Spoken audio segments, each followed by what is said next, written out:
One whole second. Sorry, Amanda. Hold a second, no problem. You can start the muting process if you All want. right, I will start the muting process. Thank you so much. Process complete.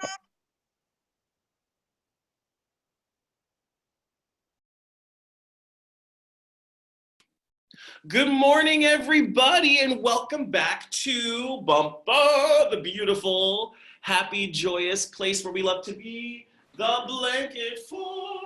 The Blanket Fort. Such a cozy, lovely, comfy place to be, and I'm so glad that you could all be here with me today, because today, I am going to share with you two stories. Not one, two. How many stories am I telling today? Show me. Two stories today, and they are both written by a wonderful writer that I want you to meet over here in the Fable Forest. Bum, bum, bum, bum, bum. Wow, what a beautiful day it is here in the Fable Forest. My goodness. Today's author, the writer of two stories that we're going to tell today is, oh, come on. There she is. This lady's name is Astrid Lindgren. Can you guys say Astrid Lindgren? Astrid Lindgren, I think she's so beautiful. There's another picture of her thinking as she gets ready to write. She's a beautiful, wonderful, amazing Swedish writer, and she has written two stories that I happen to love. One of them is a story that I did not know until last week when Miss Idina shared it with me, and another story is one that I grew up with. There's another picture of the writer, and she's with someone very special. That is Pippi Longstocking, and we're going to get to her later. Remember, we're telling how many stories today? Two. The first story is about this individual here. His name is Karlsson-on-the-Roof. Karlsson-on-the-Roof. And the second story we're going to tell is about her. Her name is Pippi Longstocking.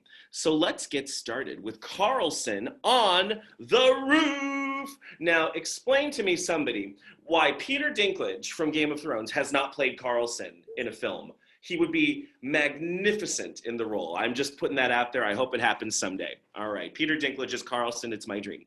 Once upon a time, in a very sweet little village like this one, oh, what a sweet little village, there lived a very, very sad little boy.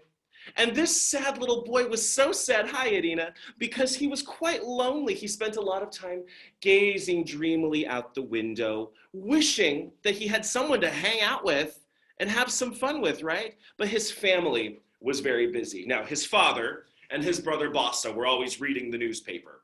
No time for the young man. The young man was called Little Brother or Junior. There's Little Brother or Junior, and there's his father and his brother reading the newspaper. They don't have time for him. And his mother and his sister were always hanging out with each other. They didn't have time for Little Brother. So he was feeling very lonely, and he had a wish. He had a dream. Do you know what he wanted more than anything in the world? He wanted a dog. Oh, how he wanted a dog. Any dog would do. Any cute little dog that he could find would make him so happy. But his mom and his dad and his brother and his sister said, no, you're too small for a dog. Maybe on your birthday, you may have a dog. Oh, but he wanted a dog now. So he's just sitting in the window, dreaming, wishing, imagining what the world could be if he only had, what kind of animal? A dog. And then all of a sudden, from outside his window, he starts to hear a sound. Can you guys hear that? It's a helicopter. And as he hears that helicopter sound, down from the sky flies a strange little man. And he's got a propeller on his back. And the man flies all the way up to Little Brother's window, and Little Brother's looking up at the sky at this guy going, who is this cool dude? He's got a spinning helicopter, and this guy is able to do loop-the-loops in the air. This is a drawing some children have made of this guy who can fly, and he lands, plop, right on the windowsill. And Little Brother's like, whoa, you've got a propeller, who are you? And he's like, I'm Karlsson-on-the-Roof. Who are you? This guy is so funny. He's very boastful, right? He talks a lot about how he's the strongest person in the world, the fastest flyer in the world. But the thing about Karlsson is his main pastime, eating. He loves to eat food. They're always stealing donuts from the kitchen, taking a little bit of tea to drink, right? And his favorite food? Jam. Oh, Karlsson loves to eat jam. Who else likes jam? Raise your hand if you like to eat jam. I see lots of friends are raising hands. Oh, I love to eat jam. So, little brother would sneak downstairs and he would get all the jam and give it to his new friend, Karlsson. And Karlsson told little brother that he has a house up on the rooftop. And maybe one day they could go see his interesting house. Do you think they're gonna go? Also, after they're done eating all the jam, they get into some big trouble. Karlsson takes down the big steam engine that little brother has, and he plays with it, even though little brother was told not to touch it without Papa being there, and it causes smoke to go everywhere, and the family gets very upset, and Mom and Dad and Bassa, the brother, and the sister, they all come down, and they tell Junior that he cannot talk about Karlsson anymore.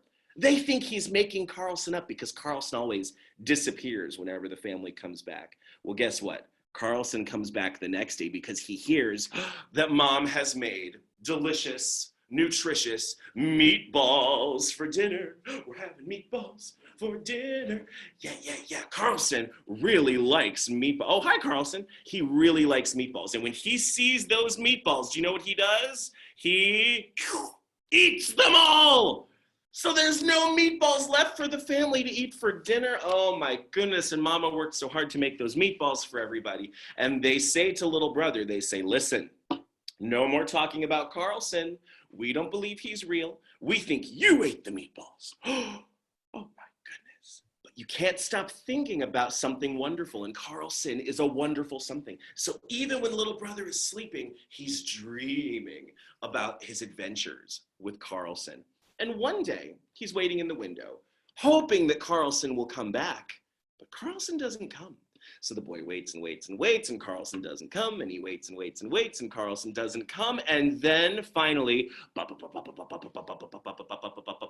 you hear the helicopter sound, and sure enough, there is Karlsson. He's back, and he flies up to little brother's window, and he says to little brother, he says, I am going to take you on a special flight, and I'm going to take you to see my house on the roof. And up they go. They are flying over this beautiful little city. Could you imagine getting to fly? And they've packed jam, of course. And they've packed lollipops, of course. They've got everything they're going to need for their big flying adventure. And they are swooping over people's heads. It must have been such an exciting thing to fly like that with Karlsson on the roof in his helicopter backpack. And they slowly see a little house. That's my house, says Karlsson, and he flies all the way down to the house. Oh, wait, I forgot. He brought little brother with him. And so they get to go to the house together. And when they go inside Karlsson's house, what do you think it looks like? Who thinks it's so neat and tidy? Well, you're wrong. It's a mess. It's a glorious, big, crazy mess. And it's just stuff everywhere. And they eat all the jam. And they eat all the lollipops. And then they go out onto the roof for a rooftop adventure, and they're climbing carefully along the roof because little brother can't fly, right? They've got to be so careful. And then Karlsson says, hey, look, I see something. And they sneak a little closer to see what it is. And do you know what they see? Do you know what they see? Oh, it's terrible. They see thieves, 2 thieves with bags of laundry. They're just stealing people's clean clothes off the laundry line and trying to get away with it. They're so sneaky. And so Karlsson says, oh no, they're taking all the laundry. I've got an idea. We will paint a sheet so it looks like a ghost. Then we'll get inside the sheet and we'll, boom, scare those thieves away. So they put on the sheet and transform themselves into ghosts, and they fly out and boogity-boo. Can you guys say that? Boogity-boo! They say boogity-boo, and they scare away the 2 thieves who run away. Oh, and when little brother wakes up the next morning, he's so happy because he had such a great adventure, but his family was worried about him. They said, little brother, we don't know where you went. We were looking for you. You didn't tell us where you were going. You didn't leave a very good note for us. We were worried about you because we love you. To us, you are worth $1 million billion. And he says, well, if I'm worth $1 million billion, how about you give me some of that money so I can buy a dog with it? And now the family's going, oh boy, maybe for your birthday. And it is his 8th birthday very, very soon. And he's like, I'm 8 years old today. I am finally gonna get a dog. And he's telling Karlsson, because Karlsson's hiding in the room. He goes, Karlsson, I think today is the day. And Karlsson's like, I came to your cake. I came to your birthday party so I could eat some of your cake. Karlsson really loves cake. And Karlsson is like, this cake is broken. This cake is broken. You've got 1 cake and 8 candles. You should have 8 cakes and 1 candle. That would be a really good birthday cake. And little brother isn't really listening because all of a sudden out in the hall he hears, yep, yep, yep. It's a dog! His parents finally got him a dog for his birthday. I don't know what the dog looked like. It might have been this kind of dog. But the point is that little brother finally got his dog. And you know what happens when you get a pet? Sometimes you lose track of your friends. He goes back to tell Karlsson about the dog, and guess what? Karlsson is gone. And they say that little brother maybe never saw Karlsson again after he got the dog. Maybe he didn't need him anymore. But Karlsson is never really gone because people are still drawing pictures of him. People are still telling stories about him. And he's even on a famous stamp that you can buy and put on a letter and mail to people. So Karlsson will be around for a very long time. And I hope you liked getting to learn a little bit about Karlsson as I got to learn about Karlsson from my friend, Miss Irina, who shared him with me last week. What a delightful story. And now, my friends, we have time for one more story. Remember, I said we'd tell 2. Our second story is also by Astrid Lindgren. And this one's quite short. Astrid Lindgren wrote about a freckle-faced redhead girl named Pippi Longstocking. And she is also on a famous stamp. Can you say Pippi Longstocking? Pippi Longstocking. She is one of my favorites from when I was little. Now, I did not realize how inspired I was as a human being by the essence of Pippi Longstocking. I've even got my mismatched arm socks. It's all there. But our story begins with a good once upon a time. Once upon a time, there were 2 children. Their names were Tommy and Annika. Tommy and Annika lived in an ordinary neighborhood across the street from this very dark house called Villa Kula. I like to say it, Villa Kula. And one day they got up in the morning, and there was a lot of noise coming out of Villa Kula. This artwork, by the way, is from the unproduced Studio Ghibli Miyazaki movie of Pippi Longstocking that was never made. So enjoy seeing this artwork that has rarely been seen, most of it. Anyway, Tommy and Annika are peeking over the fence to see who's moving into the house next door, and they see a girl carrying a horse. You heard me right, she's carrying a horse. She's so strong she can lift up an entire horse all by herself, and it's no big deal, and she carries it right in the house. Well, Tommy and Annika are like, ooh, she looks really cool. So in the house they go, and she's like, come on in, everybody. I am Pippi Longstocking. Hold that thought. This is a fashion icon moment. Now, Pippi Longstocking usually has bright red hair, right, like this. And Pippi Longstocking's braids, we gotta talk about what's going on with this hair she has, right? It's like she's figured out a way to make her braids just like stick straight out. And she's got all these other animal friends. She's got a monkey named Mr. Nielsen, right? And she's got the horse. I think she's got a parrot too. And you will see the Pippi Longstocking inspirations in many of the characters that you will encounter throughout your life. Anne of Green Gables, Little Orphan Annie, and that dog. Restaurant like figureheads are there. And of course, every sitcom child is just trying to be as cool as Pippi Longstocking is. And Pippi Longstocking, let's see if I can find the song. Here's the Pippi song, ready? I'm not singing this one. This is just lip syncing. Get ready. Let's take it from after the story. Here we go. There's Pippi. Let me see you shake your Pippi braids.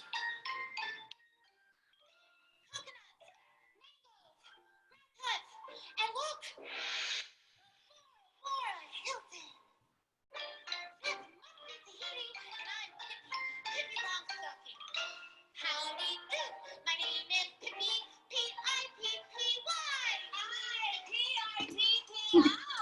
You get the idea. She was pretty cool. Anyway, Pippi Longstocking invites them into her house. She is going to teach them kind of like a Montessorian way of living. It's a little Reggio, a little Montessori. You get a little bit of everything, right? She is just too cool. And we learn that Pippi Longstocking lived on a ship because her father was a pirate or a buccaneer.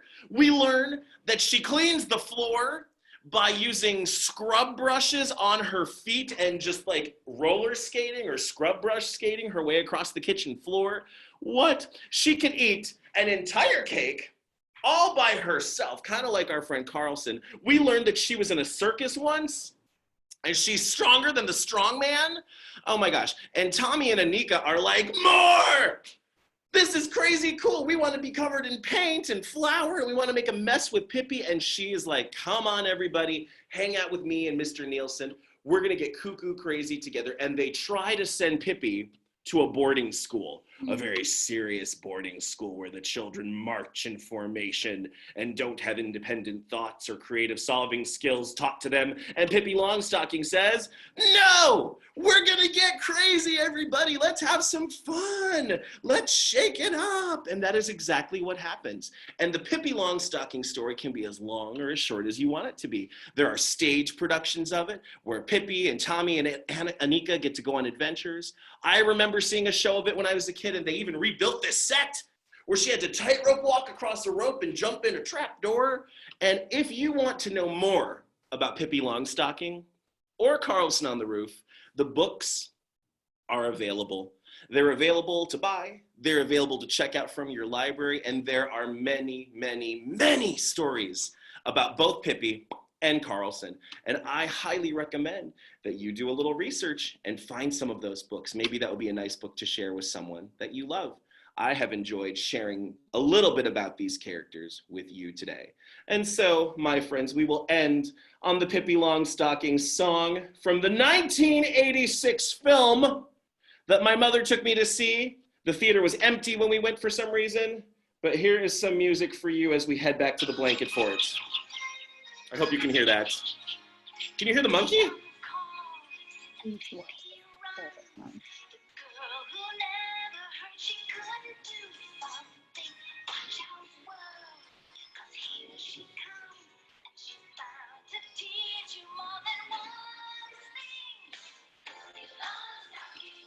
Dance with me.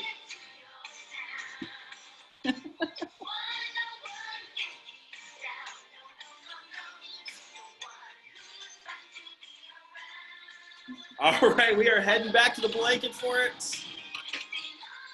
Whoa. That one went by pretty quick, I think. All right, my friends, I think now is a great time to unmute. That was my favorite movie. You like that movie, Amanda? My favorite movie. My sister and I watched it like twice a week. You could sing all the songs. Yep. Scrubbing Day is my favorite day. I saw Emily singing along as well. Good. One where they're in the barrel. We're all dating ourselves beautifully.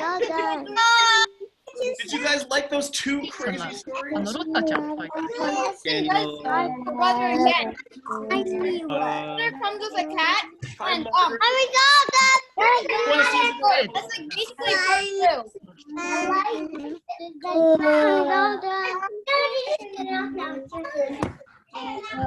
I'm all done. I'm gonna be all done. No. She loves you all. She's glad you could come today. Bye. Martha. I wanted you to be the monkey, but she wouldn't. Friends, don't forget to come and dance with Joy at 11. Dance with you at 11.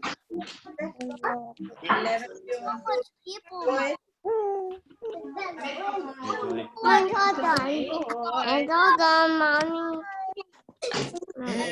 Let's check the chat. If anyone has any stories they want to share. Oh, that's a good question, Daniel. I'm seeing your question. I don't know. We'll have to check it out. Just see if there's a book to tell us the answer. We see you, Lexi. Once Junior That's his dog. To see what He may not see Karlsson again.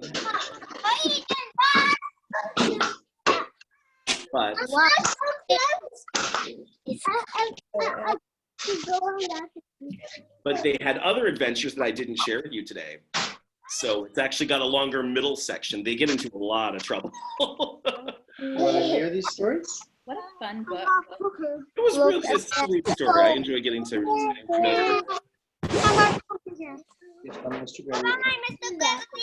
Say goodbye. Hi, Mr. Gregory. Bye, friends. I'll see you Look at tomorrow or later today. I can't. Don't forget to have mommy. Sometimes I like to do it. I just like to do it. Sometimes every time I'm to do it, I just do it. Bye, Mr. Gregory. Thank you for that wonderful story. Yeah.